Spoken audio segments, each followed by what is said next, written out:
All right, Mountain View, Thursday's Bible study. Here are the verses. Romans 12 and 10, be kindly affectioned to one another with brotherly love and honor, preferring one another. It gets kind of confusing here, okay, because you know you're supposed to take care of folks, you're supposed to love folks, you're supposed to do things for folks. But all of a sudden, and you know God's not partial as far as rich, poor, and things like that. A poor person can go to hell. I mean, if a poor person doesn't know Jesus, they're going to hell. They don't get to go to heaven just because they're poor.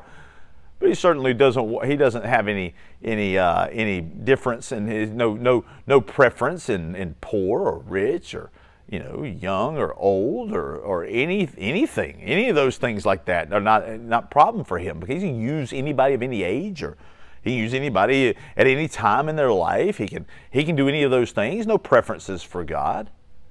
But here's one thing he says. He says, showing preference to one another. You're supposed to show preference to one another. Now here's the difference. Here's the difference.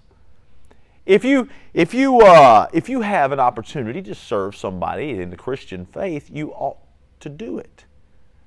To show your love for one another, we ought to show preference to one another. Well, Ryan, what's the difference? Here is the difference. Here's the difference. We're not preferring someone because they have more money. We're not preferring someone because they have less money. We're preferring people here, Jesus is talking about, or Paul's talking about in Romans, but it's through the inspiration of God. God is speaking here saying we are to prefer one another. Meaning, make sure the house of God is taken care of, the people of the house of God are taken care of before we come into a place where we say we're going to help everybody else. Now, this sounds bad, but no, we still have an opportunity to help as many people as we can, especially unbelievers, trying to help them, show them the love of Christ, them come to Christ. Fine. I'm talking about this verse. We first start with those of the house of God. Do they need to be fed? Then feed them. What Jesus says in John chapter 13, verse 35, it says, your love for one another will prove that you belong to me. Your love for one another will prove that you belong to me. They will know you, what the verse says, they will know you by your love for one another. So then in helping each other, you are a fellow Christian. You are a brother in Christ. Now think about this just for a moment. I read this, in fact, just talked about this in a wedding I did a couple of weeks ago. Here's what I told them. I said, guys, we hear the term, blood is thicker than water.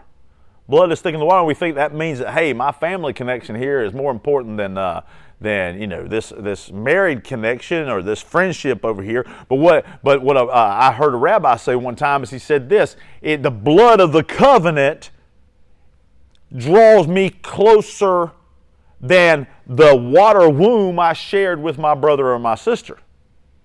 And so that changes things an awful lot. Now we are Christian brothers and sisters. And though it's not blood, it's the blood of the covenant. The covenant that Christ gave us now to be brothers and sisters is more important even than the water womb that I shared with my brother and sister on this side. So listen, look, that's a lot to take in, but I'm just telling you, that was super cool, perspective on that. It certainly was a super cool perspective on that. So here's the thing. We are to show, if you see someone of the faith who is hurting, we are to help them, and we are to show them preference. We're to show them preference. Not that we look down on the other people, it's that we look up to the people we have. I mean, it's like this is my brother and my sister, closer to me than my actual blood brother who doesn't follow Christ at this time. Oh my goodness, this is crazy. This is good stuff. It's wild. This is a mystery too. You look at this right here. It says to show preference to one another. And look, to show it, and I know love is sometimes hard. I get it. I understand. The little Peanuts cartoon, I don't know if you ever, Charles Schultz and his Peanuts cartoon, and one of the cartoons had Lucy. Lucy was always giving Charlie Brown, her brother, a hard time. I mean, she'd hold a football, and she'd pull it out of his way when he was right about to kick it and all. Well, she came in one time and she said, listen, Charlie Brown, we ought to love each other. It's Christmas time, we ought to love each other, we ought to care for each other. And this was just totally out of her element, She said, Charlie, we ought to love each other and take care of each other. It's Christmas. And Charlie Brown kind of looked at her and said, do you mean that the only time we can ever love one another is at Christmas, why can't we love each other all the time? She looks at him and said, what are you, some kind of fanatic or something?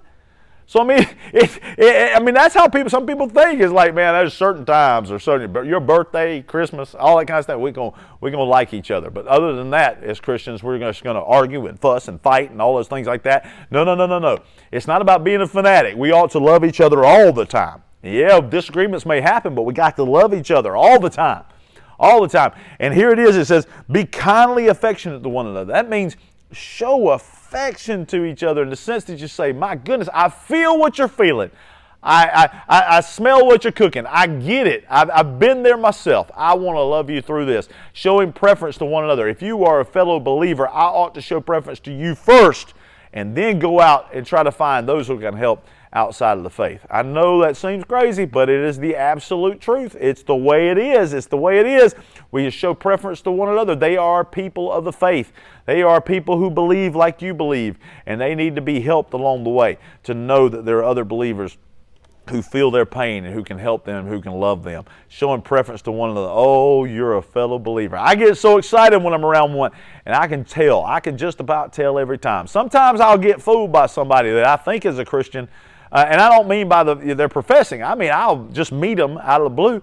I'll think, yeah, this guy or gal's got, Christ. And then you realize that they're totally against all of that. I'm going to tell you something. Those people, man, I got to reach out and tell them I love them and get them saved, all of that. Another lesson for another day. But I'm going to tell you something. Show preference to one another. If you know somebody's of the faith and they're hurting, you jump on it. You take care of it. You help them. Lord bless you. We'll see you.